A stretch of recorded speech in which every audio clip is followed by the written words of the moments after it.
আসসালামু আলাইকুম রহমতুল্লাহ তাআলা বরকাতুহু। বন্ধুরা আমার, আপনি একজনের মূল্যবান জিনিস পেয়েছেন। হয়তো তিনি এখনও বেখবর বা এখনও তার বিদার খবর হয়নি যে তার মূল্যবান জিনিসটি, ব্যাগটি বা ঘড়িটি বা মোবাইলটি হারিয়ে গেছে, বা অন্য স্বর্ণ অলঙ্কার হতে পারে বা টাকার ব্যাগ হতে পারে। আপনি পেয়েছেন পথের মধ্যে বা গাড়িতে বা আপনার সামনে পড়ে রয়েছে। ওই মুহূর্তে আপনি কী করবেন? বা ওই বস্তুটি, ওই জিনিসটি অন্য আরেকজনের, সেই ক্ষেত্রে আপনার করণীয় কী? আপনি কি নিয়ে যাবেন? আপনি কি গোপনে মেরে দিবেন?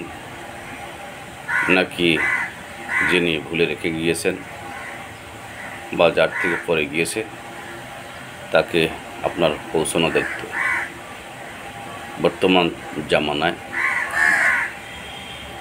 এই বাস্তবতা অনেক কঠিন হয়ে পড়েছে যে কারো জিনিসপত্র কোথাও হারিয়ে গেলে বা ভুলে রেখে গেলে সেই জিনিসপত্র বা হারিয়ে যাওয়া জিনিসটি পাওয়া অনেক কঠিন হয়ে পড়েছে। তো এইদিকে তো যে হারিয়ে ফেলেছে সে তো চিন্তায় পড়ে রয়েছে। হয়তোবা একজন ভালো মানুষ হলে হয়তোবা ফিরিয়ে দিতে পারে বা ফোন দিতে পারে, বা হয়তো আমার মোবাইলটি দিয়ে দিতে পারে, বা আমার মূল্যবান ব্যাগটি ফিরিয়ে দিতে পারে। এরকম সব সময় তিনি চিন্তায় থাকেন আর মালিকের কাছে দোয়া করতে থাকে, হে মালিক, যে পেয়েছে তার মন দিলটি ভালো করে দাও। হয়তোবা অনেকে ফিরিয়ে দেয়, বা হয়তোবা 100%-এর ভিতরে 80% লোক ওই মোবাইল, মানি ব্যাগ বা মূল্যবান জিনিসপত্র বা ব্যাগ একদম গোপন করে মেরে দেয়। এটা কি ধর্ম?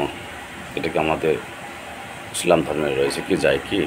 এটা কি আমাদের মেরে দেওয়া বা গোপন করে রাখা, বা আমি নিয়েছি গোপন করে রাখলাম, প্রকাশ করলাম না, বা আমি নিয়েছি বলতেছি আমি না নে বা আমি দেখি নাই।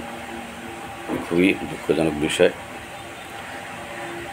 অন্যান্য যুগকেও হার মেনে ফেলতেছে এই যুগে। বর্তমানে হানাহানি, কাটাকাটি, মারামারি, রক্তপাত রয়েছে। তাই আমরা যেন মানুষের হারিয়ে যাওয়া জিনিসপত্র, মূল্যবান জিনিসপত্র ফিরিয়ে দিই, সত্য প্রকাশ করি, হ্যাঁ আমি পেয়েছি ভাই, আপনার জিনিস আপনাকে ফিরিয়ে দিতে চাই, বা ওই লোকের ঠিকানা যোগাযোগ করে তাকে পৌঁছে দেওয়া আল্লাহ রসুলের সাহাবদের সুন্নত। এবং সত্য প্রতিষ্ঠায় আমরা সত্য প্রতিষ্ঠা করব, সত্য ক্যারি করব এবং সৎভাবে চলবো, সৎকর্ম করব, সকলের সাথে মিলেমিশে থাকবো। ভালো যদি মনে হয় লাইক, কমেন্ট, শেয়ার, ফলো দিবেন, সাবস্ক্রাইব করবেন। আসসালামু আলাইকুম রহমতুল্লাহ তাআলা বরকাতুহু।